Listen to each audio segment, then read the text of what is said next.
Welcome to PT Stories, where we examine the tales and mysteries of adultery.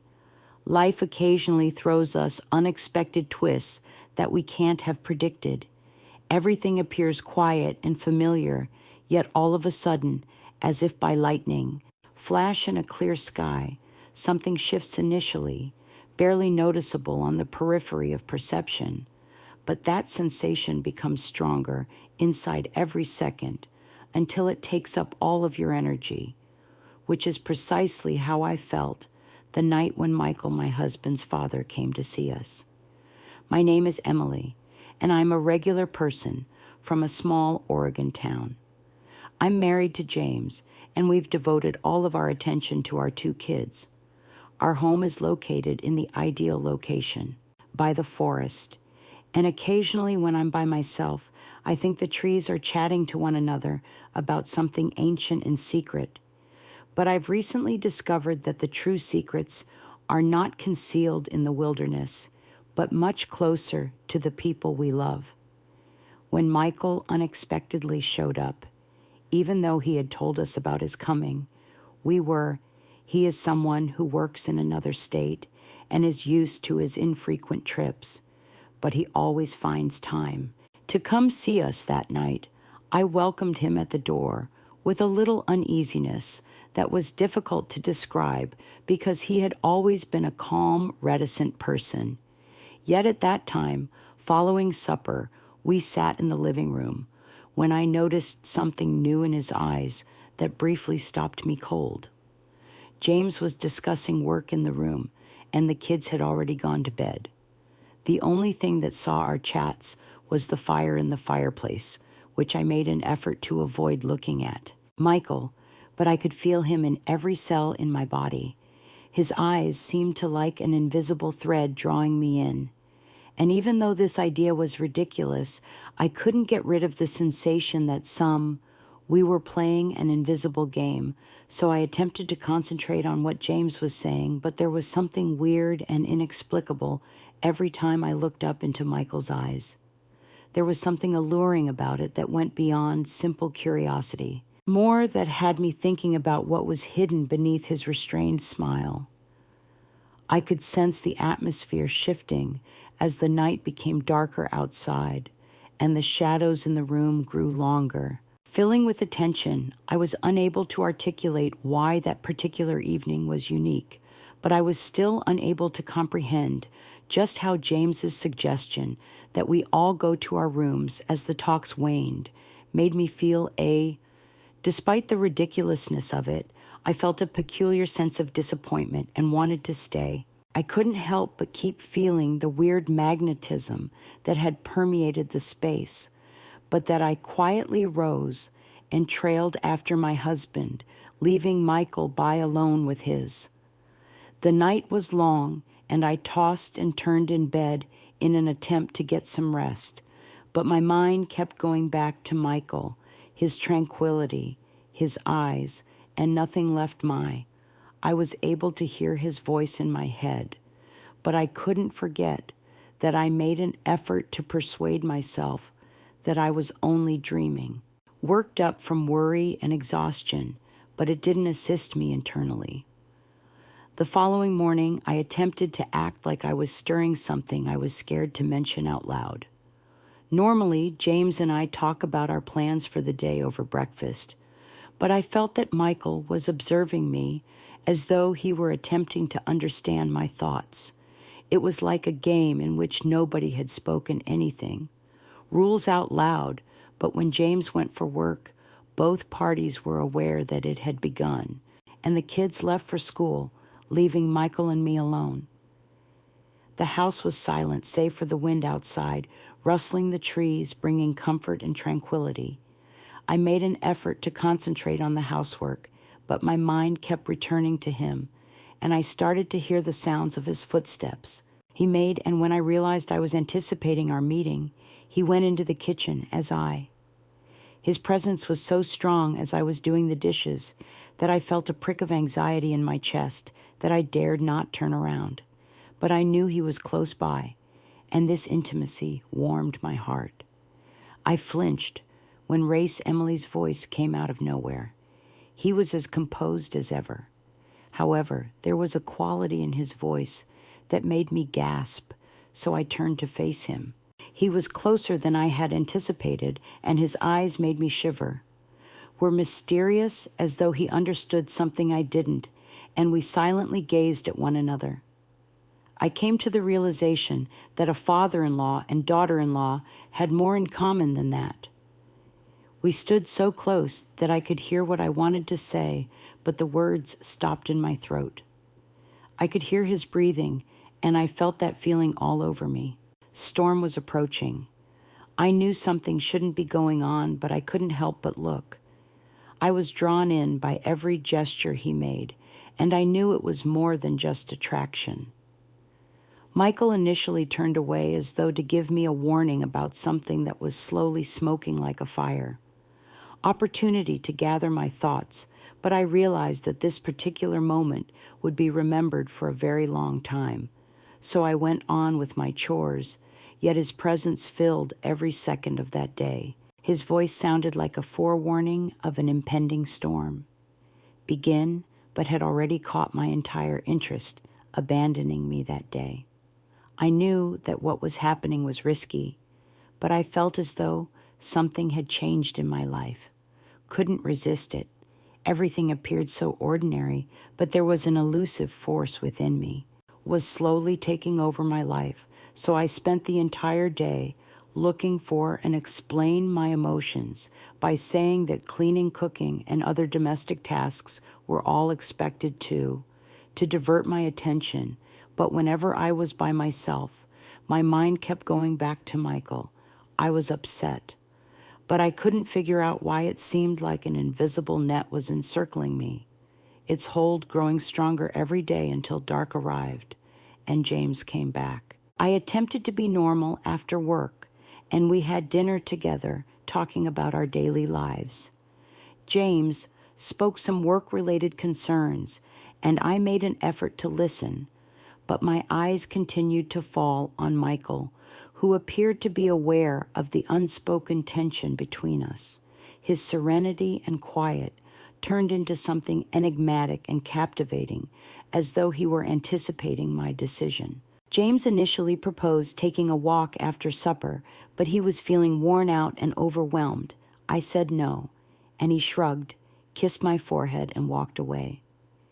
It was an odd time when the air in the room grew heavy, leaving Michael and me alone. Like before a storm, I was at a loss for words and experienced a faint chill. The hush was broken by me, Emily, Michael, whose steady voice carried a hint of, "I cringed at your assertion that you've changed in any way." I couldn't tell him how I was feeling since I didn't fully comprehend it, so this simple inquiry made me anxious. Myself. But what he said about his worry for my condition was worse and unexpected. Desirable, yeah, everything is all right. I answered, attempting to sound as composed as Michael remained silent, but it's likely that I'm simply a little fatigued. He looked at me for a longer period of time than normal, and I saw questions in his eyes that I couldn't find answers to. We fell returning to stillness, but this silence was not uncomfortable. Rather, it was tense, as though we were both awaiting something, but being reluctant to initiate contact at some time. It became intolerable for me to be in his presence. My heart began to race, and my mind became confused. Got out of the couch, avoiding eye contact with Michael, and went to the door to get some fresh air. He didn't respond when I said, "not looking back." So I stepped outside to enjoy the night air. The woodland surrounding our home was peaceful and quiet as it surrounded me with its coolness. I took a deep breath to attempt to quiet my beating heart and walked slowly when there was only a light breeze rustling the leaves. I had to think in order to comprehend the road that led deeper into the forest. What was wrong with me? This man, who was my husband's father, had always appeared aloof and cold. So why was I now experiencing feelings for him that I couldn't articulate plagued me? But they failed to provide me with clarity, so I tried to go farther into the jungle. In order to clear my mind, the trail brought me to a tiny pond whose presence it was nearly forgotten that the water was dark and continued to mirror the night sky. I took a seat on a bench by the river and listened to the wind playing with a few stars. The tree limbs in this alone, I was able to finally relax. I let myself forget about Michael James and all of my worries by closing my eyes. Concerns for a while, but I heard that the quiet was brief. Footsteps behind me and stiffened, and as soon as I opened my eyes, I noticed a Michael was the figure approaching. He moved closer and took a seat by me on. I was anxious to see him again on the bench without a word, but I also sensed something different. We sat in quiet while he ignited a light inside of me that I couldn't put out. The quiet surrounding us was total, but in that quiet I sensed there was an unseen power between us that made my heart beat like an electric current passing through my skin. Two emotions battled more quickly inside of me, a desire to go and a fear of what? Perhaps if I stayed, Michael would slowly tilt his head and stare directly at me. I could see the eye experienced the same feelings of attraction and passion that he was concealing, but had become too powerful to ignore. He didn't say anything, but that expression said more than I could.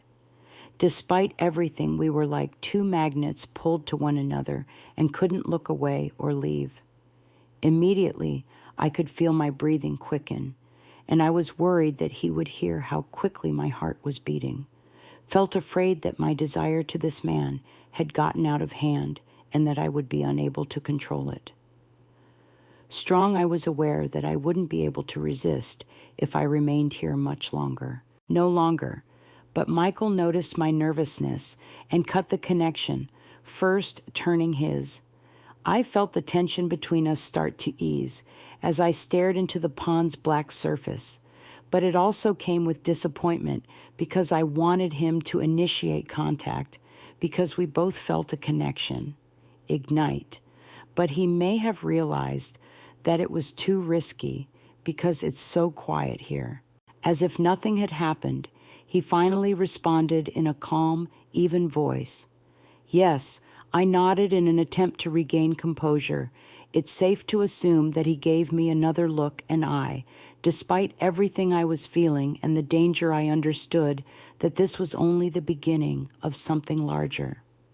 We remained there for a while, since I knew that this evening was just the first spark in the flame that would eventually erupt. Longer, until the night air started to cool us down, at which point I got up, and Michael did the same, silently making our way back to the house where our former lives awaited us.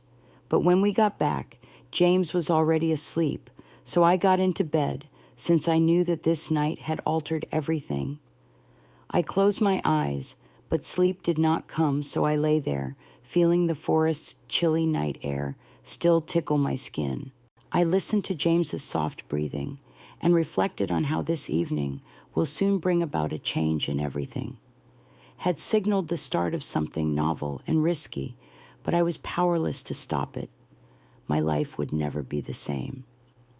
And I woke up the following morning unable to halt what had started. The sensation that the forest night was real and was slowly taking over every aspect of my existence rather than just a dream. I couldn't get rid of the changes around me, but they also seemed oddly familiar. Recollections of Michael and the quiet we had spent sitting by the pond. His image plagued me, despite my efforts to concentrate on everyday tasks, because of his secret desire. James had departed for work early in the morning, and I was by myself once more. The day started as normal in the house with Michael and the children left for school. Handled the cleaning, but every step Michael took appeared to reveal fresh, more vibrant paint job. Every time he looked at the home, I sensed something I had never observed before. Was like a charge of electricity in the air that I attempted to ignore all day.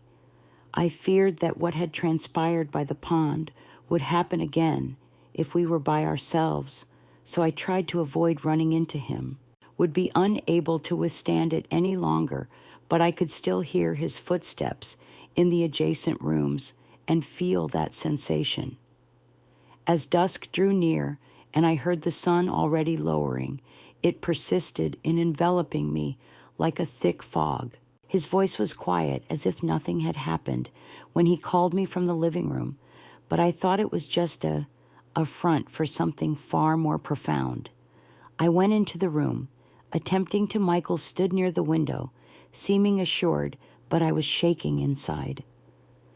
As I gazed up at the magnificent evening sky, I heard him turn his head slightly in my direction and hear my coming steps, "Emily."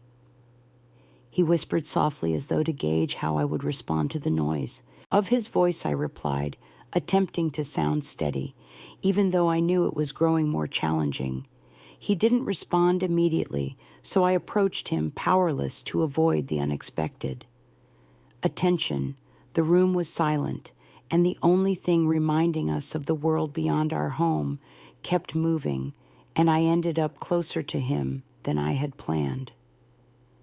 Michael gently turned to face me, and his eyes met mine as I could feel the air between us becoming more dense and tangible. When I realized I couldn't flee any longer, a fire started to burn between us.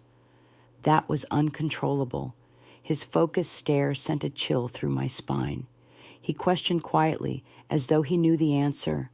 "Body, why are you avoiding me?" Desiring to hear it from me, I inhaled deeply and tried to collect my thoughts, but they were dispersed like sand. I couldn't pretend that everything was all right via my fingertips, because Michael nodded slowly, as if I were confessing that I was feeling my throat dry up.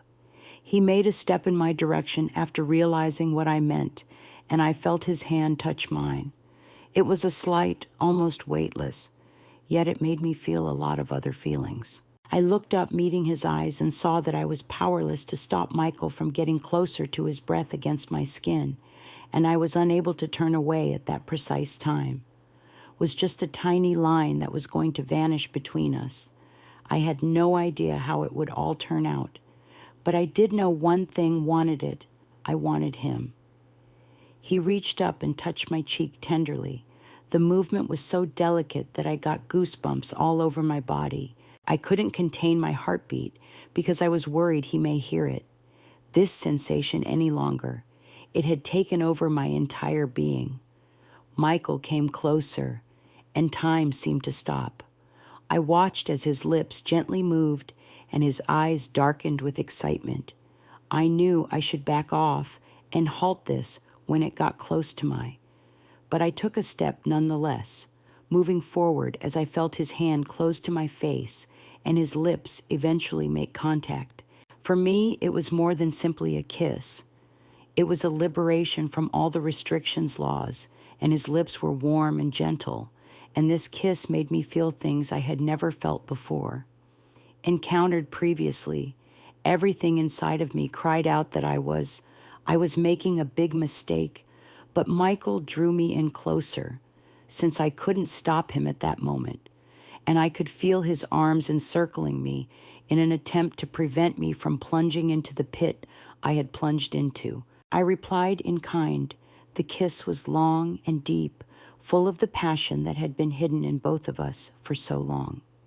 The force of his kisses and the way his hands moved over my body, causing a surge of need in me. I knew it was terrible, and that everything would change right then, but I was at a loss for ideas. However, I couldn't help but want this man, who was in front of me when we eventually broke up, because we were both breathing heavily. My heart pounded as though I had just completed a marathon, and my lips were still burning from his kiss. Examined one another in an attempt to understand what we had just done. Emily, Michael, I didn't let him finish, but he mumbled something in his voice that I had never heard before, full of hesitation. I knew he was correct, but I couldn't let this moment pass in this manner, so I drew him closer to me, and we kissed again. This time with even more fervor, I felt his longer, hotter kiss.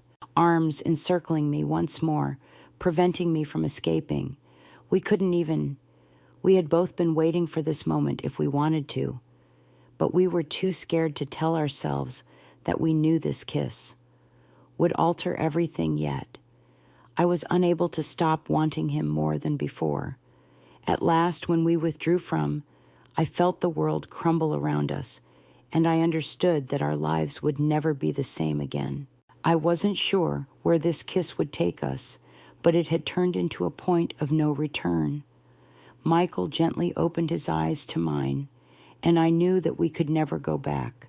I sensed the tension between us, still passionate, but also demonstrating anxiety, which was unavoidable.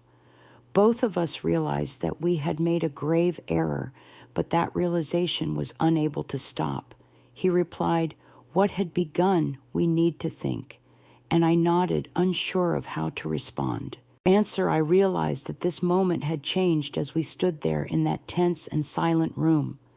Everything came to a halt when our lips eventually parted, leaving the air heavy with tension and unsaid words. I tried to stand across from Michael. Cannot comprehend what had transpired. Everything that had appeared steady and predictable had devolved into a state of anarchy that I unsure of how to respond. Michael stepped back, seemingly erecting an imperceptible wall between us. His eyes darted about, and I realized that he felt the same way about me. He finally replied, "I need to talk," feeling guilty about what had happened, but unable to ignore the draw between us. We both know that this shouldn't have happened, so I nodded while experiencing a tightening discomfort. Although he knew deep down that this kiss shouldn't have occurred, it did, and now we both had to deal with that information, and I was unable to continue acting as though nothing was wrong. I responded, attempting to control my feelings, even though I knew nothing had happened between us. Control, but now that he was looking at me, I could see the same pain in his eyes. He wanted to respond, but we heard the front door shattering me. It was James, who had returned sooner than I had anticipated, and our hearts froze. Ed. I tried to look as composed as I could, while a cold perspiration covered my body. As soon as Emily said, "I'm home," Michael's countenance instantly went back to his previous level of calm.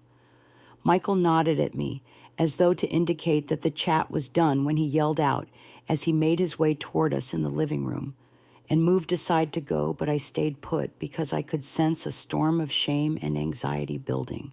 James came in, and I looked him in the eye while attempting to conceal all of my feelings. "Hello, sweetheart," he said, approaching me and planting a kiss on my cheek. I nodded, unable to reply with words, because my heart was still hammering, and I was afraid James may notice something was off, but he didn't seem to notice anything unusual. Michael remained in the room for a while, lost in his thoughts and tales of his workday, listened to James's chat for a few more minutes, but quickly excused himself, stating that he needed. I watched him go for a while by myself, feeling the sorrow and anxiety tighten inside of me. The evening went by in an odd way, leaving me wondering what would happen next. Environment.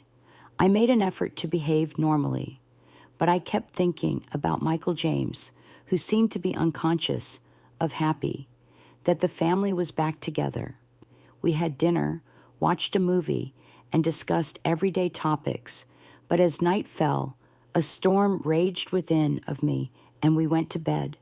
But I felt overwhelmed by guilt and couldn't sleep while lying close to James. Realized that I had abused his confidence and that my actions were unacceptable, but I was unable to remove the picture of Michael's touch and kiss, which felt like poison that had crept into my blood and wouldn't let me sleep, so I went out of bed while attempting to keep James from waking up.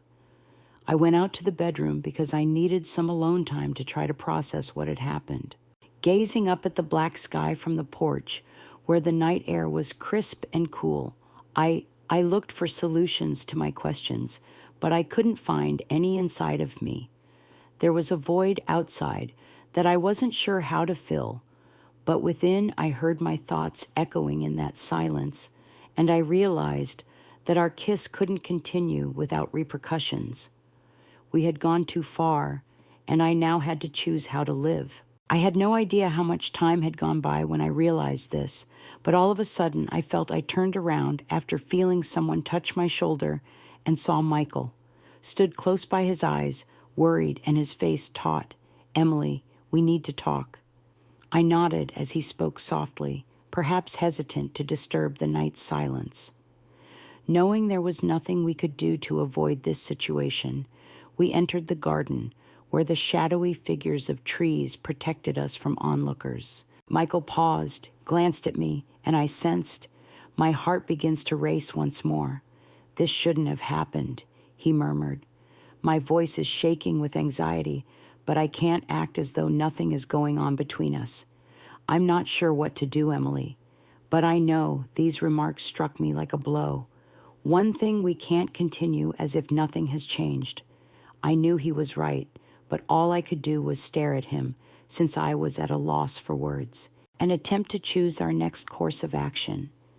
We were perched on a cliff, and any move we made, maybe our finally feeling terrified, I questioned, "What are we going to do?" When Michael stepped closer to me, I felt his hand brush mine once more. It was warm, but I got the same feeling. I don't know what uncertainty afflicted me inside, but he muttered, his voice full of much suffering. "But I am certain that I cannot betray James or lose you." I wasn't sure what to say, so we need to decide how to move forward. Both of us realized that our actions would alter everything, and we could either cut the bonds that held us together or keep them in place. Down a path that was already unavoidable, but we halted there because the choice had to be carefully considered. I experienced a whirlpool of emotions while sitting quietly in the yard amid the silence of the night. Inside of me, but I was unable to articulate what was going on in my soul. This was the most significant time in my life, and I was aware that whatever choice we made would have. I replied softly, finally finding my voice. "Consequences we can't go back, but I'm not sure how to go." Michael nodded in agreement with me. We were both stuck in a scenario from which there was no way out, but right then, despite all the difficulties and suffering I was experiencing, I came to the realization that I could not live without this person in front of me. Michael eventually spoke, knowing that our bond was greater than all laws and restrictions. "We'll find a way." I nodded in agreement as he said, "We must be honest with ourselves and with each other. Give me courage." We had no idea how it would all turn out, but I knew then that I was prepared to follow this route. Regardless of how challenging it might be, we made our way back to the house without exchanging words. But I felt that after having this talk, everything had changed, and we were no longer merely father-in-law and daughter-in-law, become something greater that was unstoppable. The following morning, I awoke with everything that had transpired over the past few days was a huge burden on my shoulders. Every awkward moment with Michael, including the kisses and unavoidable talks, had grown so tangible and genuine that I was unable to deny my emotions. James had once more left early for work, leaving Michael and me alone in the house. I felt his presence and knew that we were by ourselves and that our past interactions had turned into a barrier that we were no longer able to. I tried to divert my attention from my thoughts by cleaning the kitchen after breakfast, but they kept coming back like obstinate flies that prevented me from finding tranquility. Michael was also restless, so I could. Every time he passed, I could feel his gaze on me and hear his footsteps in the next room. By the minute, the strain increased till I felt I could take it no more, and eventually I knew that in order to finally express my sentiments, I had to initiate contact, which I dropped the dish towel in the sink.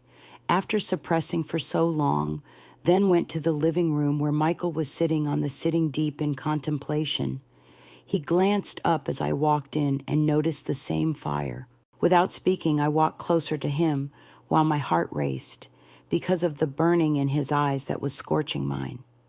Our eyes communicated louder than words could at that moment, even though we were silent. I realized that this attraction had surpassed me in strength and that I could no longer resist it. Michael got up feeling the same way, and I moved to stand next to him. I felt his hand settle on my shoulder as our breaths blended into one. The world around us disappeared at that point, and there were no more regulations, more restrictions, only the fervor and fire that blazed between us remained. Michael drew me in closer each time, and our lips once more touched. But this time there was no hesitancy or hesitation. It was a passionate kiss, filled with need that we could no longer conceal. So I answered with the same ferocity feeling His hands explored my body, and I felt a rush of warmth that caused internal barriers to fall. He embraced me and planted a kiss on my lips, as though it would be our final one, and I forgot everything else in the world and gave ourselves over to that moment, which we both knew was. It was inevitable that we had gone too far, and I could feel his hands beginning to take off my clothing, and I didn't object because I knew that this moment was exclusively ours. Michael gathered me in his arms, and I felt that nothing could stop us. I put my arms around his neck and felt him take me to the bedroom down the corridor. It seemed like a long journey, infinitely long, yet I could also feel the yearning burning through my body. Was eager for our bodies to mature so we could finally reveal what we had been keeping hidden for so long. When we finally arrived at the bedroom, Michael lay me down on the bed and loomed over me. His eyes blazed with fire above me, and I could see that he was ready now. I touched his face and felt him give me everything he had, every curve and contour, and as our kiss grew hotter, he sank himself upon me. I closed my eyes and gave myself over to the sensation of my lips leaving hot trails across my body. I could feel his touch bringing every nerve in my body to life. No longer suppress my emotions, which erupted like an uncontrollable stream. Even though Michael was gentle, his hands moved with a strength that only increased my need. Over my body, feeling every kiss and stroke as though it were the first time, caused me to lose all sense of reality as I felt his lips gently ascend my body, going up until they crossed paths with me once more. This feeling was unique to this time, of oneness that dominated everything we did, moving as one breath at a time. I could feel the passion burning within of us in every groan. His body was tightening around me, moving in a rhythm that got faster every second, and at that time, I felt him doing the same, and we were like two people ready to offer him everything I had. I was unable to control my emotions as the flames merged and became hotter, and at one point, everything bright colors burst all around us, resembling a fireworks show. I felt Michael arch his head back over the sky, leaving only the shadowy KN in the rear, and we both achieved an unreachable high at that very instant. After it was ended, we lay side by side. I could feel my heart pounding in SN with his, and I was breathing fiercely. We were bound by, we had yearned for something that was unbreakable at this moment, and I was aware that everything had altered, and we were now silent, but the stillness was not awkward. Overcome with the intimacy that had developed between us at that very moment, I turned to Michael, caressed his face, and looked him in the eye. In my eyes, I saw more than just passion, a bond that had grown inseparable between us. I whispered softly, letting my words reverberate in the room's silence. I can't hide this any longer. Michael nodded, and I knew that he shared our inability to turn back at this point, which marked the start of something fresh for us both, something we felt we couldn't ignore any longer. That even though we had to make tough choices and face the consequences, it didn't matter because we were together at the time. Several days had gone by since Michael and I became one, and that was the most crucial thing. For us both, that moment had been the apex of our bodies and souls, culmination of what we had been working toward, but it also signaled the start of a new world where I realized that this deed had altered everything, and I had to live now. We remained in the same house, but there was no longer the same clarity or harmony between us. James didn't suspect anything, which only made the anxiety that pervaded every moment we were together worse. It seemed phony to me, like I was acting in a play I hadn't picked out. However, the true conflict emerged when Michael and I were by ourselves.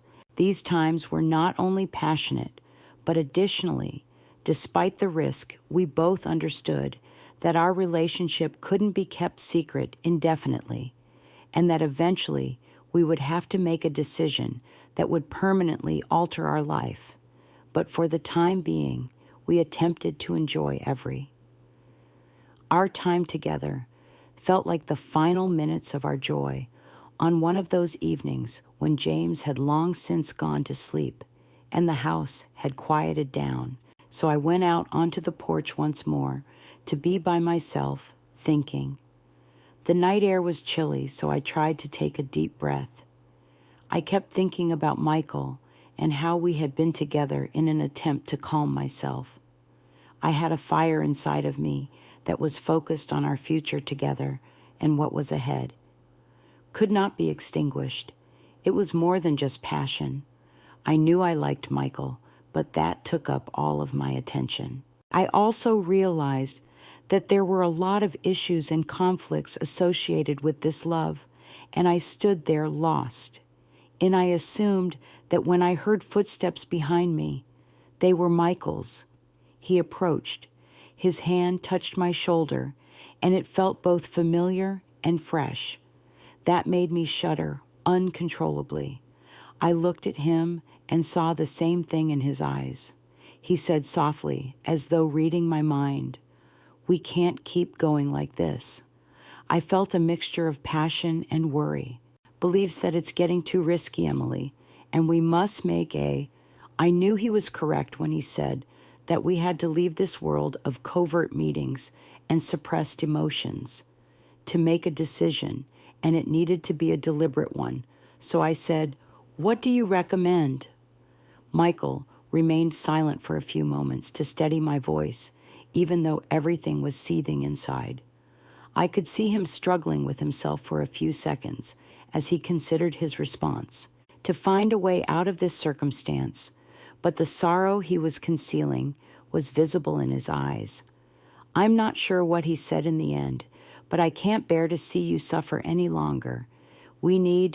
Perhaps we should tell James the truth in order to determine what to do next." His words hit me like lightning. I wasn't prepared for him to recommend this course of action, but I recognized that it made sense and that we couldn't ignore it. Forever. But how would James respond if I told him what had happened? These ideas raced through my head, and I was unable to come up with a solution that wouldn't ruin everything. I muttered, feeling cold flow through my body. "Are you certain that this is the correct course of action?" Michael took a step toward, "I'm not sure." But he was honest when he said that he felt his warmth fill me as his hand moved down my cheek. Even though I could sense the anguish in his words, I know that I cannot survive. "You mean too much to me in this lie anymore, and I would do anything to be with you." His statements gave me the impression that he was telling the truth, Emily. But I also knew that the choice we made would alter everything and prevent us from returning to our former lives. But perhaps that wasn't required. We just stood there in the night silence, and I sensed as the tension around us increased, I realized that this was a pivotal time in our life and that there was no turning back now. I finally decided that I don't want to conceal anymore, but we must exercise caution. Please allow me some time. To Michael nodded, seeing that I wasn't requesting to give up, but rather to get ready for what was ahead. He embraced me up front, and I could feel his arms encircling me securely, as though to shield me from the whole world. At that very moment, I realized that I was willing to do anything to be with him. In spite of all the repercussions in the days that followed, I looked for a way to be honest with James, but each time I tried to begin the talk, but something stopped me. It felt like a burdensome burden that refused to let me breathe. I knew I had to, but I was unsure. Michael tried not to put any strain on me, but he was aware of the stress as well, so we went on. Our private gatherings, but these days they were more depressing than joyful, and we both knew that the time would come. One day when James had left the house and we had to make a choice that would alter everything, Michael returned to me after leaving on business. He was composed, but I could see a resolve I was unaware of until he came up to me, and without a word, I knew what he wanted when he took my hand and led me to the bedroom, and I desired it too, and we were unable to wait any longer or conceal our emotions. I felt a spark of passion kindle inside me as I followed him. This was our moment. Michael shut the bedroom door behind us, and I felt the tension release. We couldn't let it slide. He hugged me in midair, and we kissed once more. But this time it wasn't simply yearning, but also a will to stick together in spite of everything we were aware of.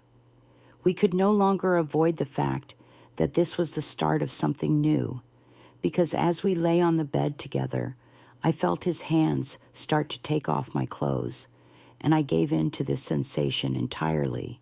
Every time we spent together was infused with love and desire. The union of two souls that had at last discovered one another was more than just physical attraction. Michael's birthday was arranged as a peaceful and comfortable evening for the three of us at our house, which had turned into a haven and a location where the most sinister secrets were concealed, and I had the uncanny feeling that something unavoidable was approaching, but I had to keep my mind on my objective and not let it consume me. I made the decision to give Michael a unique present, but it couldn't just be a token gesture. Had to communicate all of the emotions I had been suppressing for so long. The thought struck me out of the blue, and I couldn't let it go. Went shopping to locate the ideal ensemble that would capture the fervor and excitement that were brewing within of them. Despite the store's abundance of sexy costumes, my eyes instantly fell on. I understood that a latex dress with a mask and a really short skirt was ideal. That when Michael saw me wearing this garment, which I had purchased and kept hidden in my closet, he would comprehend everything without using words, and composed a brief letter for Michael that included the time and location of our meeting. Put the message in his backpack in the hopes that he would discover it when we got together that evening. James was having a fantastic time at the birthday celebration table, joking, and telling Michael also gazed at stories, never knowing what lay behind them. Our secret was Cal M, but I could see the same gleam in his eyes that I did. The evening proceeded without incident, and it appeared that everything was proceeding as planned. But when James abruptly realized that he needed some crucial paperwork that he had just placed in, everything changed.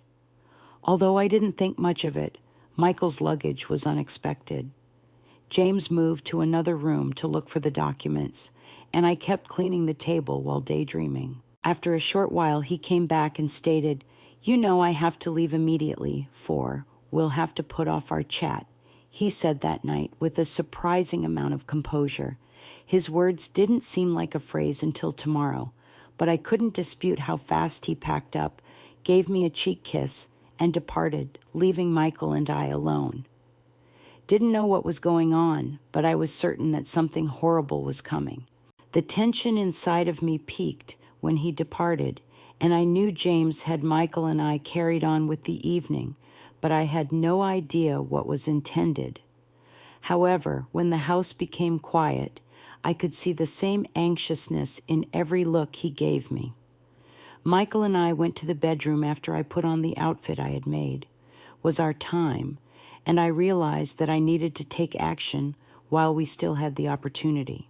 When I walked into the bedroom, Michael was all ready. He was waiting for me, and when he saw me wearing the costume, his eyes brightened and I started dancing. It felt like a release and an expression of all the love we had for one another when I felt the passion brewing within of me, yet James was standing there when the bedroom door abruptly opened and I froze.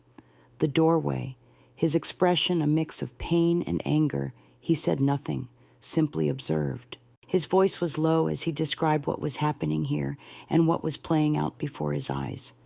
Michael, realizing there was nothing else to do, jumped from the bed with a threatening expression on his face. "Conceal you? Deceived me."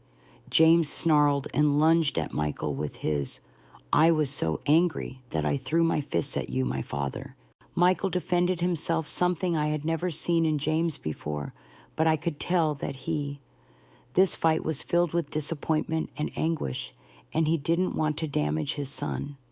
I knew that everything we had known would come to an end. When James finally shoved Michael so hard that he collapsed to the floor, I hurried to assist him, but James stopped me, his hateful eyes blazing. With icy composure, he shouted, "Get out of here, you two. I feel everything inside of me. I never want to see you again." Michael and I left the house in tears, but I felt we had no other option. Silently abandoning everything that had once held special meaning for us, we departed in the middle of the night when the house was still and all signs of what had happened were hidden. I can't recall how we packed or what I said to Michael. Everything just blended into one smeared image, stain as though these things were occurring to someone else instead of me. Michael compared it to two ghosts attempting to flee a broken world that could no longer be fixed. I tried to drive in quiet while his impassive face and eyes were locked on the road. Discover an indication of what was happening inside him, some expression in his eyes, but all I saw was a dreadful emptiness. It appeared that we didn't talk, look at one another, or touch. Words weren't needed at that point, since we both realized that everything had altered irrevocably, and that all that was left of our family house and tranquility were memories, and the every cell in our body was filled with bitterness, which poisoned the last of what was still living inside. We spent a considerable amount of time driving, seemingly in an attempt to distance ourselves from what had occurred. Yet, even though we were far away, the event's weight still weighed heavily on us. I eventually came to the realization that this voyage had turned into an intolerable force. Representation of our escape from James and from one another, we both realized that the intimacy we had previously had would no longer exist, so we paused at a tiny motel on the location is on the outskirts of town, far from anything that would remind us of its history, was so unremarkable and simple that in the low light I could hardly make it out. Michael quietly left. I followed him, feeling hollow as he drove to the registration desk. And with only a deep, painful sadness for emotions, we signed in and proceeded to our room. This was as dead as the structure itself. It served just as a place for us to spend the night. Conceal ourselves from the outside world, but not from ourselves. The night went by quietly. Lying on different sides of the bed, unwilling to come near one another, I gazed at the ceiling in an attempt to understand what had transpired, but it all felt surreal, like a nightmare that I was unable to wake from. I closed my eyes in an attempt to fall asleep, but I was at the edge of an abyss and had no idea what was ahead. I couldn't sleep because the events of the previous several days kept replaying in my head like a sharp dagger. I remembered our most recent talk with James, and his comments pierced my heart. Filled with pain and loathing, I knew I had ruined his life, but it didn't make me feel any better. A burden of shame that I would have to endure, and I was unsure of how to handle it when the sun rose in the morning. Michael informed me that he had to depart for work and left me in the room with the filtered sunshine. I felt as if the last thing holding us together was vanishing as I heard his footsteps fade away behind the door. In quiet, I perched on the side of the bed, not knowing what to say. What comes next? Our future was obscured by haze, and I couldn't see anything yet. I lived in that chamber for a few days, feeling as though I was in a condition of oblivion. My life had shrunk to the point where I didn't go outside or talk to anyone. I attempted to hide behind four walls, but every moment of being alone simply made my anguish worse, since I kept seeing James's eyes, which were filled with, I was devastated to learn that he would never forgive me, and I was filled with disappointment and rage. I knew James would file for divorce on the third day the paperwork arrived for divorce, but I didn't anticipate it happening so fast. He took immediate action, as wishing to cut off all connections as quickly as possible, to eliminate any possibility of I hate that the documents only included cold, dry legalese and nothing personal. Indifferent, but accompanied by a letter in his hand that read, "Emily, you no longer exist to me. We're done forgetting, and I don't want to see you or him ever again. Concerning me, since I'll forget you," those words struck me more strongly than, regardless of what had transpired previously, I felt a shiver run down my spine and understood that James had actually disappeared from my life forever.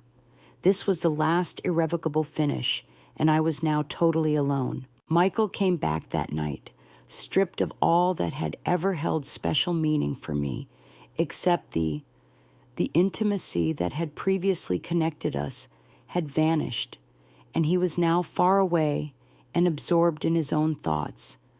And I was afraid to inquire, since I knew he shared my sense of emptiness. Yet we were two. We lived together, broken to support one another, but each of us was preoccupied with our own. As the days of suffering went by, I noticed that Michael was increasingly avoiding me and leaving me alone. I didn't inquire where he was going, and a wall was erecting between us. As time went on, I realized that our relationship was over, but I still couldn't believe that I had also lost him. Every day turned into a reflection of the previous one, and I roamed the room like a ghost. I had nowhere to go and no one to turn to for comfort, since I couldn't find serenity. Michael and I were no longer the lovers we once were. Instead, we were strangers, connected only by our common suffering and remorse. I started to understand that this was really a stopgap measure, and that Michael would eventually move out, since he couldn't live with me indefinitely. In my nightmare, I noticed that he was becoming farther away, and I quickly realized that the night I came to terms with the fact that our paths would permanently diverge, I had lost everything I had held dear, and I felt something shatter within of me. Family, home, and love, and now I was left with nothing but emptiness. After I got the divorce papers, things started to work out between Michael, and I suffered what I could only characterize as an irreparable loss. Like a dense fog, gradually engulfing us both, blocking the way back to the intimacy and passion that once united us. Together, our bond became thinner and thinner with every day that went by. Ice on the point of breaking and fragmenting into small pieces, we stayed at the same motel that had turned into our makeshift haven, but now it was just chilly and nothingness. Michael progressively left me alone as he went about his work, realized that these business travels were only his attempts to avoid the realities of the obligation that he was unable to handle each time his absences increased in length. Returned late, exhausted, agitated and unable to conceal his aloof behavior. An invisible wall stood between. With every day that went on, we became higher and more unbeatable, and we stopped talking about the future and convey our ideas or emotions. The connection that had felt so solid and unbreakable was gradually eroding. I attempted to comprehend Michael's situation, but he refused to let me near him.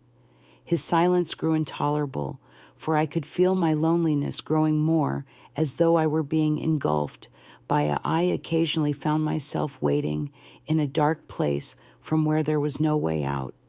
For his return, in the hopes of finding evidence that our relationship was still sparking, but he became more reclusive every time he came back, and I understood that these hopes were unfounded. One evening when Michael had left once more, I sat by myself in the room with the silence that surrounded me made it impossible for me to remain here any longer.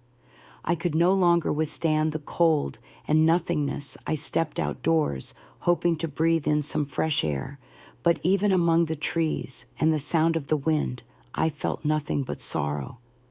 Was a profound, all-consuming void that greeted me upon my return to the chamber. Nothingness. Michael hadn't come back, so I waited for him on the bed, but time. As the hours stretched out in excruciating dread, I realized that the knowledge that he would never return struck me like a ton of bricks. I had lost him just as I had lost other. Then that days went by, and Michael never came back to the room. Started to feel like a cage that I was unable to get out of. I was always waiting, focusing on the noises outside the door in the hopes of hearing his footsteps. However, no footsteps appeared, and hope went away like snow every day. On one of those days, I chose to walk outside and look for Michael in the light, to every location where we had spent time with, but I couldn't find a single sign of him. He had disappeared, leaving me in this. When I got back to the motel, I noticed a note on the table in a faceless world, populated solely by the ghosts of the past. "I'm sorry I can't continue, Emily." His words, written in a crisp and confident hand, dealt me the ultimate blow. "We've taken different roads, and I can't be with you for everything that was between us is now behind me. Farewell." I gazed at the letter, unable to believe me. I had feared this end, but it had now arrived. However, I was totally alone and hopelessly alone with all of my hopes, dreams, and all I could do was accept the fact that my ambitions had been completely shattered in an instant. I could no longer stay in the room I was staying in, since it seemed strange to me. I packed my belongings so that I wouldn't have to live with memories that only hurt. Brought back memories, and I walked out of the motel without turning around. The streets were deserted and chilly, and I had no idea where to go. I had lost all that had previously been important, so all I could do was keep advancing wherever my steps may lead me. A few days went by before I rented a modest apartment on the opposite side of town in an attempt to start again. But every morning I woke up, I felt like a ghost, since the past was haunting me and preventing me from finding peace. As I wandered around a place that no longer seemed like home, I realized that I had a long road to go before I could embrace what had started a journey to discover who I was in this new environment where I had lost a lot. But weeks went by, and I still needed to muster the strength to continue, but the discomfort didn't diminish. Every day felt like a never-ending nightmare from which no one could awaken. I always felt empty when I woke up in the morning, and that feeling persisted until the evening when I felt as though I was after Michael left. I remained in the fog, unable to see the light that had before illuminated my path. I got a tiny apartment in a different area of the city, but it was almost claustrophobic, but it seemed too roomy to me because there was nothing that brought up memories of the house I had wrecked with my own hands in a previous life, a fresh start. But each day I was there brought with it more suffering. So I thought much of what I had done throughout my life had become a never-ending circle of I felt guilty and self-critical since I had broken my family and betrayed the person I loved more than everything and ruined what ought to have been a sacred connection. I couldn't get rid of the sensation that sometimes, when I was feeling guilty, I would sit on the bed and attempt to picture what my life may be like. Would have transpired if I had made different decisions, halted right away, or fought my urges. If those were futile sentiments, I would have stayed devoted to James. Every time I went outside, I couldn't alter reality because it was what it was. I noticed that people were ignoring me as I went about my daily business, and I came to the realization that I was a stranger in my own life, devoid of the significance that had once been so vital, and I no longer belonged to this world.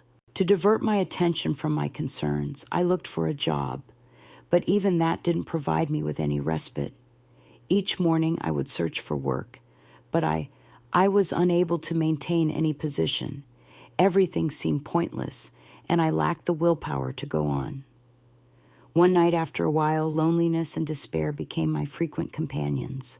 After a long day of seeking, I felt something break inside of me, so I sat on the floor and hugged my knees and started to cry, and I was powerless to stop the tears that were pouring down my face. My attempts to stay afloat were washed away like a deluge, and I sobbed for a while in an attempt to let go of everything my sentiments. But I came to the realization that attempting to start again didn't provide me any true relief, was more difficult than I had anticipated. Every attempt I made to create anything new was crushed against the wall of remorse and shame I was unable to forgive myself for, as I had ruined not only both my own life and the lives of those I cared about, and that insight was terrible at night, and I woke up once more from pictures of James in my nightmares. And Michael showed up. I noticed their faces turning away, filled with anguish and disappointment. These dreams were so genuine from me leaving and being left alone in the dark that my heart tightened with fear and longing as I woke up screaming. Sitting by alone in my apartment one day, I came to the realization that I had to make a change since I could no longer live here, declare that I needed to figure out how to move on, accept my faults, and let go of the past. Forward, but that proved to be more difficult than anticipated. I began by choosing to get assistance. I scheduled a session with a therapist in the hopes of better understanding my emotions and gaining the fortitude to continue. The first meetings were challenging since I was unable to discuss what had transpired. Without experiencing a surge of chest discomfort, but slowly, step by step, I started to open up. I discussed my worries about having lost everything. The therapist assisted me in coping with this burden on my soul, which was rather difficult for me. I realized that although I couldn't alter the past, I could learn to accept it. Consequences, she demonstrated to me that while starting a new life was the first step toward healing, I still needed to move on.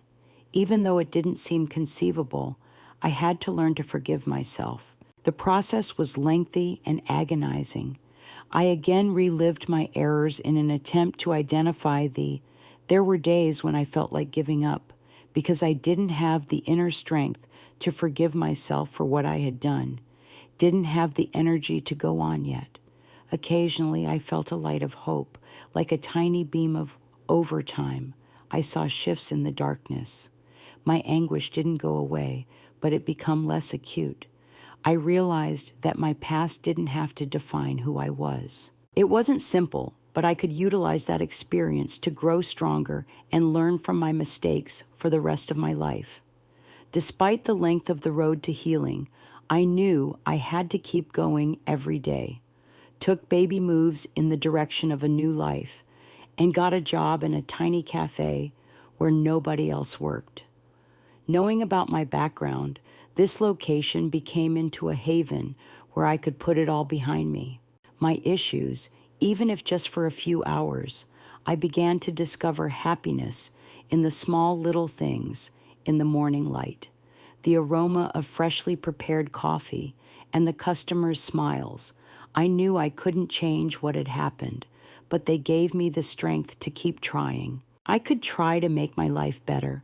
I started searching for the fortitude to not only survive, but also to begin. It wasn't simple to trust people once more in order to be open to new experiences, but with each day by day, I sensed a shift within myself. And eventually I came to the realization that the process of starting a new life didn't have to be speedy. It might be gradual and patient. And it took perseverance and determination. I discovered how to value every moment. Even though it was painful, I realized that it's not just about how we live, it's also about how we learn to live with what we ultimately accomplished. I started to feel inner peace and I still carried the weight of my past mistakes and found the fortitude to move on, but my life was no longer defined by it. Instead, I began to see the bright side, which gave me hope. Human nature is to make mistakes. We all do so in order to improve our future. The repercussions can occasionally be disastrous. I made a mistake that cost me everything, including my ambition to I lost all I held dear as a result of my obsessions, ignoring what really mattered. Desired more, but I lost sight of what I already had in the process, betrayed people I cared about, and now damaged my life on my own. In retrospect, I saw that I had made a mistake by enabling myself rather than by loving. I would advise you to value what you have rather than losing control of your life.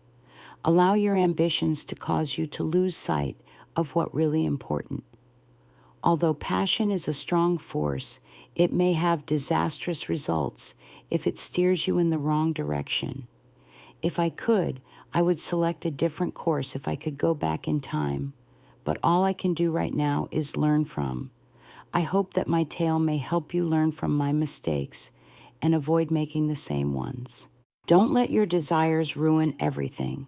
Instead, guard what you already have. Produced with https://comb.ai.